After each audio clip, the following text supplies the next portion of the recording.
네, 반갑습니다. 우리 청년 공동체 리더 여러분, 오늘 이렇게 영상으로 함께 GBS 공부할 수 있게 되어서 참 반갑습니다. 올해부터 이렇게 함께 같이 우리 통합 리더 모임을 하는 날에는 함께 이렇게 GBS로 주중에 따로 공부하고 이렇게 함께 같이 말씀을 좀 나눠볼까 하는데요. 네, 또 올해 영상으로 이렇게 처음으로 함께 이렇게 GBS를 공부하는 날인 것 같습니다. 여러분들이 이 영상을 잘 보시고 말씀을 또 잘 숙지하시고 준비하셔서 주일 우리 소그룹 모임이 더 은혜롭고 아름답게 진행되어 질 수 있도록 함께 같이 영상을 잘 공부해 주시면 좋을 것 같습니다.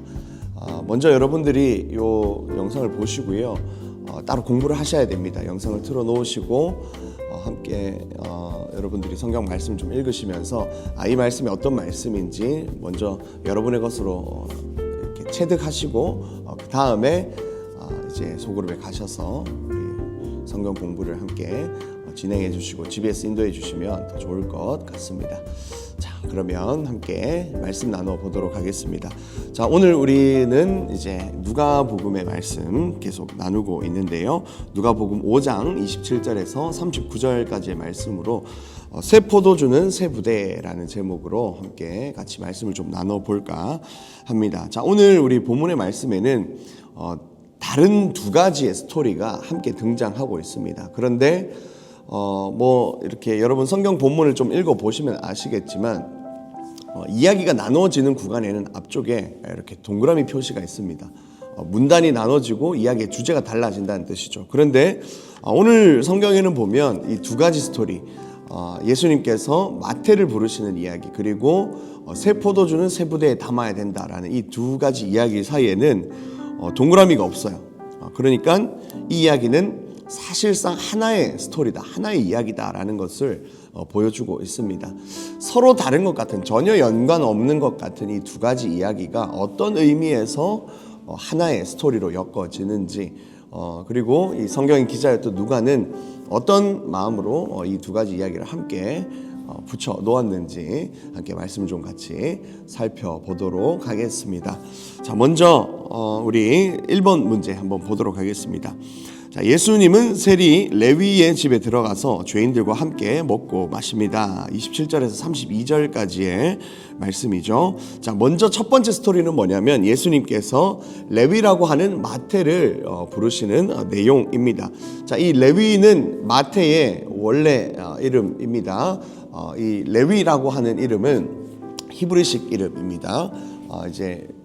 그리고 이 레위라는 이름으로 봐서 이 마태의 원래 이제 소속 지파는 레위 지파였을 것이다라고 그렇게 추측합니다. 왜냐하면 이스라엘 공동체 사람들은 자기들의 조상들의 이름을 따서 이름을 짓는 경우들이 흔했기 때문에 마태는 레위 지파 사람이었다라고 그렇게 생각되어집니다. 그러면 마테오라는 이름은 헬라식 표현입니다. 그래서 사실 이 두 가지 이름을 다 사용했습니다. 그래서 유대식으로 부를 때는 레위라고 부르고, 그리고 이제 헬라 문화권에서 공용적으로 사용할 때는 마테라는 그 이름을 사용했다라는 것 기억하시면 되겠습니다. 작은 1번입니다. 예수님이 세관에 있는 세리 레위를 부르시자 레위는 어떻게 반응합니까? 라고 되어 있는데요. 우리 28절과 29절, 누가복음 5장 28절과 29절 한번 읽어보도록 하겠습니다. 그가 모든 것을 버리고 일어나 따르니라. 레위가 예수를 위하여 자기 집에서 큰 잔치를 하니 세리와 다른 사람이 많이 함께 앉아 있는지라 라고 그렇게 되어져 있습니다. 자, 예수님께서 27절에 보니까 이 레위라 하는 마태에게 찾아가셔서 예수님께서 그를 부르십니다. 어떻게 부르십니까? 나를 따르라. 주님의 부르심이 있었던 것이죠. 주님의 소명이 있었던 것입니다. 자, 그러자 이 마태의 반응은 어떤 것입니까? 28절에는 뭐라고 이야기합니까? 모든 것을 버리고 예수님을 따랐다라고 그렇게 이야기를 합니다. 우리 잘 알고 있는 것처럼 이 세리라는 직업은 유대인들에게 미움을 받는 직업이었지만 반대로는 개인의 입신 양명을 위해서는 굉장히 좋은 직업이었어요. 그 당시에는 이제 이 나쁜 어두운 경로로 돈을 많이 벌 수 있는 직업이 이 세리였기 때문에 이 자신의 직업을 버린다는 것, 자신의 이 생업을 버린다라는 것은 사실 이제 쉽지 않은 선택이죠. 그런데 이 레위는요, 마태는 그 세리라는 직업을 포함해서 모든 것을 버리고 예수님을 따랐다라고 그렇게 이야기를 하고 있습니다. 예수님의 부르심 앞에, 주님의 소명 앞에 즉각적으로 모든 것을 다 버리고 주님을 따라간 이 제자의 모습, 이것이 바로 우리가 닮아야 하고 오늘 말씀에서 우리가 한번 생각해 보아야 할 태도일 것입니다. 자, 29절에는 또 다른 반응이 있는데요. 무엇입니까? 예수님을 자기 집으로 초대해서 큰 잔치를 벌였습니다. 예수님을 다른 곳이 아닌 어떤 식당으로 부르는 것도 아니고 어떤 이제 주막으로 부르는 것도 아니고 예수님을 자신의 집으로 초대해서 큰 잔치를 벌였다라고 그렇게 이야기를 합니다. 이곳에서 자기 집으로 불렀다라는 것, 이것은요, 당신을 나의 가족으로 우리 한 공동체로 받아들입니다 하는 그런 의미입니다. 이 유대 문화권에서는요. 그래서 이 유대 문화권에서는 손님이 오면 그들을 극진하게 대접하는 것이 그들이 가지고 있는 이 의무였습니다. 그런데 예수님이 자기를 부르자 이 마태는 너무나도 기쁜 나머지 예수님을 자신의 집으로 초대합니다. 사실 이 세리라는 직업 자체는 이제 유대 문화권에서 사실은 죄인으로 판명되어졌고 어떻게 보면 이스라엘 민족 공동체에서 쫓겨난 그런 사람이었어요. 그런데 주님께서 부르시자, 주님께서 소명하시자 이 마태는요, 예수님을 자신의 집으로 초대합니다. 한 가족으로 받아들인 것이고 이제 한 공동체로 받아들인 것이죠. 물론 먼저 이전에 예수님의 부르심이 있었습니다. 예수님이 먼저 불러주셔서 한 가족 삼으실 때 이 마태도 예수님을 자신의 집으로, 나의 생활 한가운데로, 나의 마음속으로 주님을 모시게 되어지는 그런 놀라운 역사들이 있었다라는 것입니다. 이것이 바로 예수님의 부르심에 대한 마태의 반응이었다라고 그렇게 볼 수가 있겠습니다. 자, 두 번째 문제입니다. 바리새인과 서기관들이 비방한 예수님의 행동은 무엇입니까? 라고 그렇게 질문하는데요. 우리 30절 말씀 한번 같이 읽어보겠습니다. 30절입니다. 바리새인과 그들의 서기관들이 그 제자들을 비방하여 이르되 너희가 어찌하여 세리와 죄인과 함께 먹고 마시느냐라고 그렇게 이야기를 합니다. 자, 이 바리새인과 서기관들이 비방한 예수님의 그 모습은 무엇이었습니까? 예수님이 세리와 죄인들과 함께 했다라는 것입니다. 그리고 더 나아가서 그들과 함께 식사했다라는 것이죠. 그러니까 예수님이 이 세리를 불러 모아놓고 죄인들을 불러 모아놓고 어떻게 보면 이스라엘 공동체 안에서 쫓겨난 사람들, 한 가족이라고 생각하지 못했고 그저 정죄의 대상으로만 여겨졌던 이 세리들, 죄인들을 예수님이 많이 불러 모읍니다. 그리고 나서 그들과 함께 식사하십니다. 앞서서도 이야기했지만 이 함께 같이 식사한다는 것, 밥을 먹는다는 것, 함께 이 식탁 공동체가 된다라는 것은요, 이 다음에 예수님이 이제 자신의 몸을 떼어주면서 이제 초대교회에서 성찬을 제정하신 것과 연관이 있는데, 이 한 이제 식사를 하시고 한 식탁을 가진다라는 것은 한 몸이 되겠다라는 그런 의미입니다. 가족으로 받아들이고 우리는 한 몸이 되었다라는 것이죠. 오히려 정죄해야 되는 그 세리와 죄인들을 불러놓고 식사를 하니까 이 서기관 바리새인들 입장에서는 이 예수님의 행동이 굉장히 못마땅했던 겁니다. 그래서 예수님의 그 행동을 비방하고 있는 그런 모습을 보여주고 있습니다. 어찌해서 이 세리와 죄인들과 함께 식사를 하느냐? 아마 이제 아직은 이제 복음서의 초창기다 보니까 예수님의 사역 초창기였던 것 같습니다. 그래서 이 바리새인들과 서기관들도 예수님이 어떤 인물인지 지금 간을 보고 있는 중이에요. 그런데 이제 나름 이제 그래도 이스라엘의 새로운 선생이다, 어떤 새로운 랍비다라고 생각한 그런 인물이 파격적인 행보를 걷고 있는 겁니다.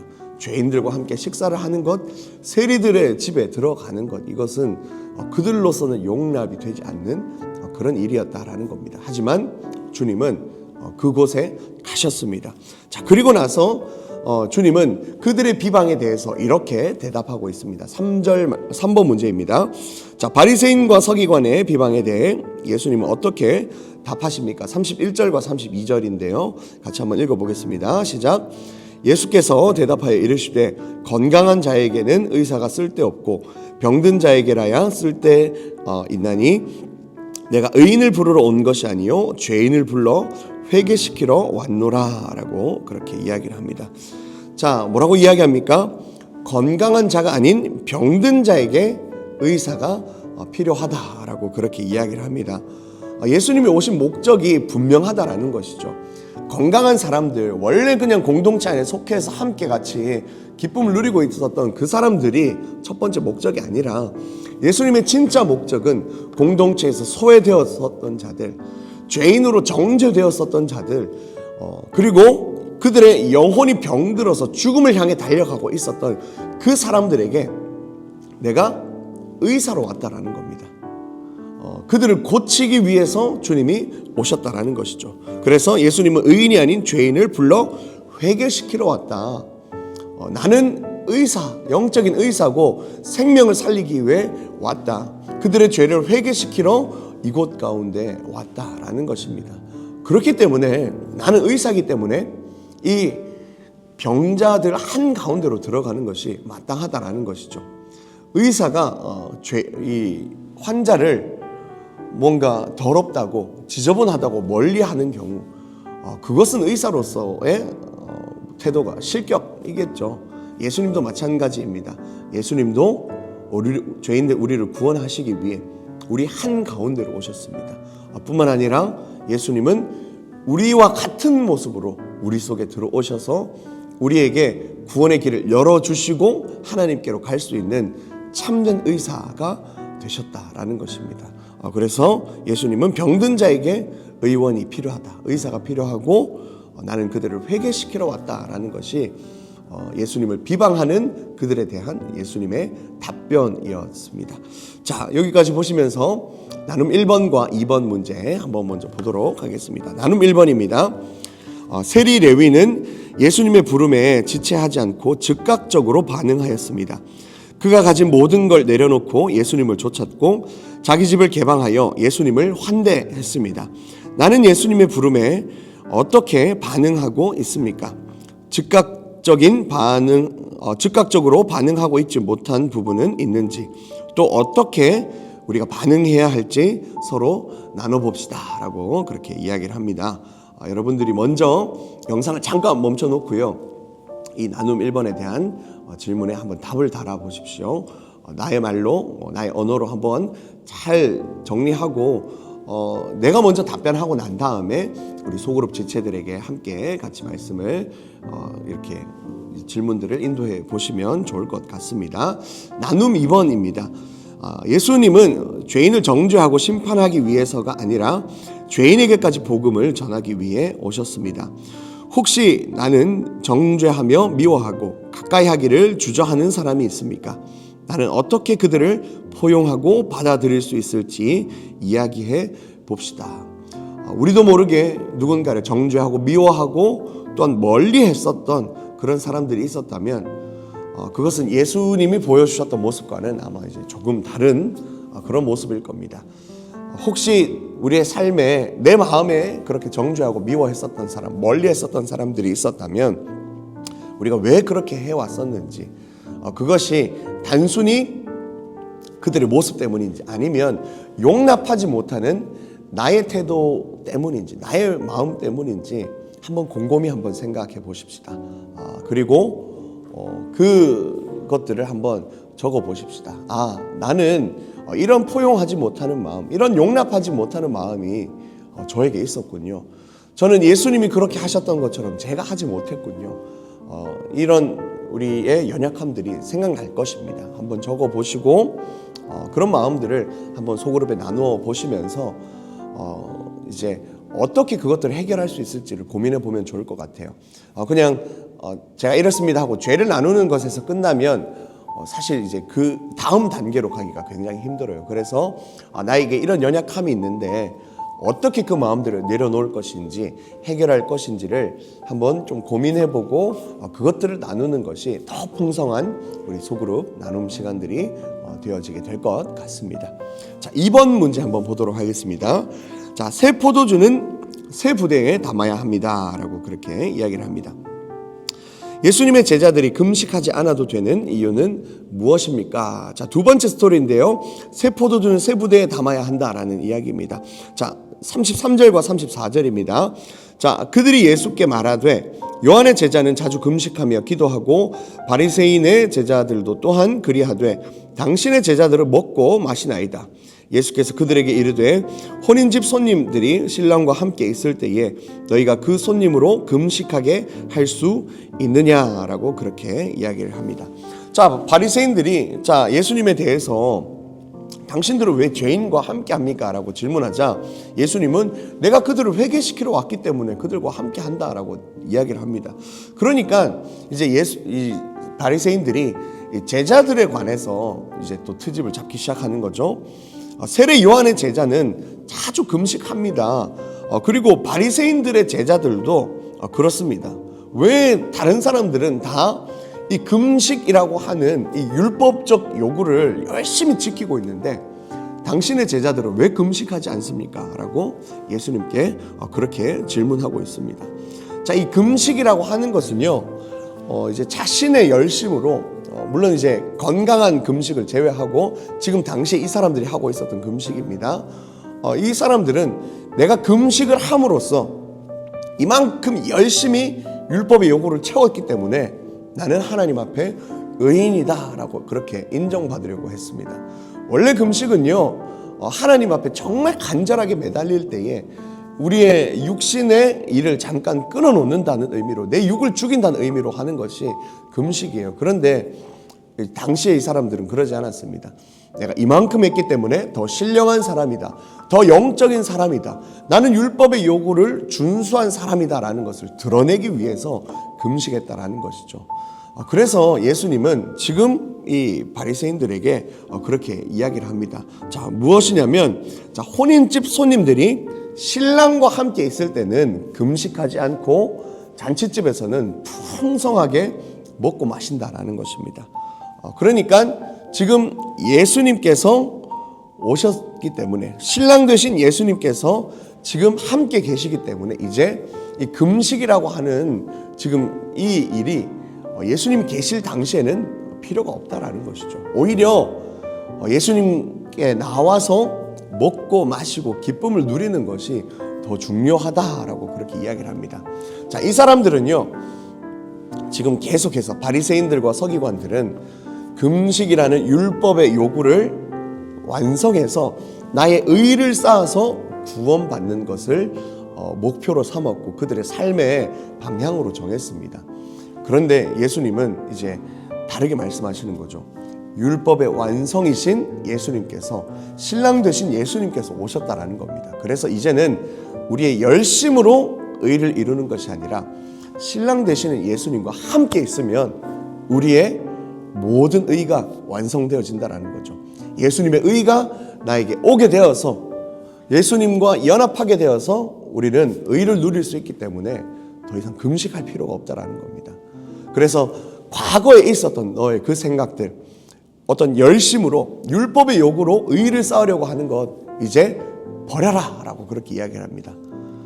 그렇기 때문에 옛 생각으로 정죄했었던 사람들, 옛 생각으로 율법을 지키지 않는다라고 생각했던 죄인들, 그들을 정죄하는 일도 그만두어라 라고 말씀하시는 거죠. 자, 그래서 이어지는 이야기가 무엇입니까?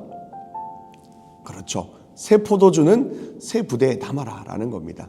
지금 너희들의 생각이 지금 굉장히 낡은 부대이고 낡은 그릇이다라는 겁니다. 지금까지 이제 율법이라는 이 낡은 포도주는 이제 버리고 신랑 되신 예수님, 새 포도주 되신 예수님께서 오셨기 때문에 이제 너희들의 생각도, 너희들의 행동도, 너희들의 마음도 새 부대로, 새로운 그릇으로, 새로운 주머니로 준비해야 된다라고 말씀하시는 겁니다. 그래서 그들의 옛 생각에는 세리들, 죄인들 함께 할 수 없었던 사람이거든요. 그런데 이제는 아니라는 겁니다. 예수님께서 오셨기 때문에 충분히 그들도, 연약한 그들도 하나님 나라의 공동체가 될 수 있고 예수님의 가족, 하나님의 권속들이 될 수가 있는 것입니다. 그래서 이제 낡은 생각을 버리고 새로운 부대의 그들을 예수님을 받아들이고 다른 공동체원들도 받아들이라라고 그렇게 이야기를 하고 있는 것입니다. 2번 문제예요. 새 포도주를 새 부대에 넣어야 하는 이유는 무엇입니까? 37절과 38절입니다. 새 포도주를 낡은 가죽 부대에 넣는 자가 없나니 만일 그렇게 하면 새 포도주가 부대를 터뜨려 포도주가 쏟아지고 부대도 못 쓰게 되리라. 새 포도주는 새 부대에 넣어야 할 것이니라. 아멘. 자, 뭐라고 이야기합니까? 새로운 포도주는 새 부대에 주님께서 새로운 포도주로 오셨기 때문에 낡은 가죽 부대에 그것을 넣으면, 낡은 가죽 주머니를 준비하면 오히려 그것이 터져버린다라는 겁니다. 받아들일 수 없다라는 것이죠. 그래서 새 포도주도 버리게 되어지기 때문에 새 포도주는 새 부대에 새로운 마음으로, 새로운 정신으로, 새로운 우리의 행동과 태도로 주님을 맞아들이고 받아들이고 순종할 것을 우리에게 이야기하고 있습니다. 자, 나눔 3번 문제 한번 보도록 하겠습니다. 예수님이 전하신 복음은 새 포도주처럼 생명력이 있고 역동적입니다. 그런데 유대인들은 자기들의 죽은 전통에 맞지 않다며 복음을 거부했습니다. 새 포도주를 담기 위해 새 부대가 필요하듯이 복음을 받아들이려면 새로운 시각이 필요합니다. 새로운 복음의 능력을 누리기 위해 내 안에 버려야 할 묵은 생각과 행동들은 어떤 것들이 있습니까? 라고 그렇게 이야기를 합니다. 주님이 주시는 복음은요, 날마다 새로운 것입니다. 날마다 우리에게 신선한 능력을 주시는 역동적인 것입니다. 우리가 그 은혜를 누리기 위해서는요, 묵은 생각들을 이제는 버려야 합니다. 예전에는 이랬는데, 지난번에는 이랬는데, 사실 교회 안에서 가장 먼저 버려야 될 말입니다. 우리 공동체가 이전에는 이렇게 해왔어요.